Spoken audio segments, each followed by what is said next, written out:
Oke, setelah kita pelajari generatif sama adversarial, sekarang kita gabung ini, generatif adversarial network gitu. Jadi di sini kita bisa lihat ada satu neural network, boleh CNN, boleh RNN, boleh neural network biasa gitu, oke. Yang penting neural network yang tugasnya ngegenerate sesuatu ya, berarti ini generatif model gitu. Tapi kita ada lawannya, ada musuhnya di sini, yang namanya adalah diskriminator gitu. Jadi mungkin Wira copy dulu gambarnya. Wira jelasin di sini ya. Oke. Digedein dulu. Set. Oke. Nah, kalau kita lihat di sini yang dilakukan oleh GAN adalah pertama-tama kita ada suatu latent space, oke. Latent space. Tapi yang menarik, latent space-nya ini kita udah fixkan, yaitu random noise saja. Jadi ini random number, random noise seperti yang kita lihat di GAN lab tadi ya.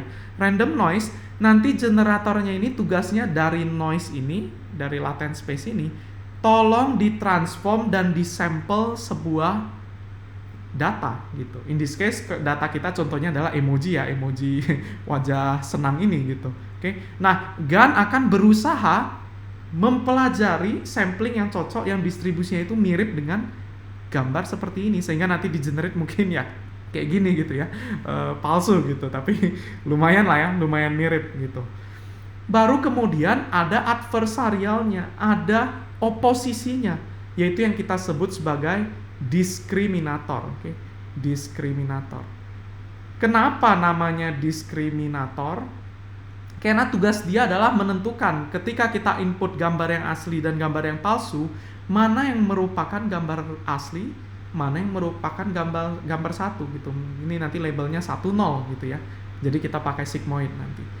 Nah, itulah kenapa GAN namanya generative adversarial network, oke.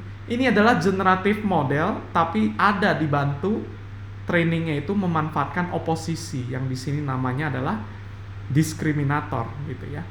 Generatif sama diskriminator. Kalau analoginya yang biasa dipakai ya, ini seperti polisi yang mau ngedeteksi uang palsu gitu ya. Di sini kan kita ada generator yang tugasnya ngegenerate uang palsu, nanti ada oposisinya. Oposisinya itu adalah polisi yang bisa ngedeteksi mana uang asli, mana uang palsu gitu. Nah, kalau polisinya makin pintar nih ngedeteksi uang palsu, mau nggak mau generatornya kan atau pencurinya itu, penjahatnya itu harus bisa buat uang yang lebih realistis lagi kan ya, supaya polisi tertipu gitu. Dan itulah cara kita nanti nge-training GAN gitu ya. Kita akan ada uang asli, ada uang palsu. Nah, kita bisa nge-training si polisinya ini untuk membedakan uang asli, uang palsu. Oke, polisinya makin pintar, mana yang asli, mana yang palsu gitu. Tapi gara-gara polisi makin pintar, generatif modelnya atau pencurinya harus bisa buat uang palsu yang lebih realistis lagi, yang menipu si polisi. Sehingga lama-lama nanti mereka kompetisi, polisi akan makin pintar menentukan mana uang palsu, tapi pencurinya makin pintar buat uang yang makin realistis lagi gitu ya. Itulah kenapa kita bisa nge-training suatu generatif model yang nanti hasilnya sangat realistis ya, seperti ya ini punya Wira bahkan udah berhasil nipu orang gitu ya. Teman-teman di sini ada yang terkecoh gitu. Tapi nanti sebenarnya bisa lebih realistis lagi gitu. Kebetulan memang nggak harus GAN ya. Tadi Wira tunjukkan ada yang namanya variational autoencoder pun bisa sebenarnya gitu ya. Tapi memang mulai semenjak tahun 2018-an, perkembangan GAN itu gila-gilaan banget sampai udah sakti banget lah gitu. Cuman memang tergantung kondisi ya gitu. Oke, mengenai arsitektur dari GAN dulu, ada yang mau ditanyakan tidak?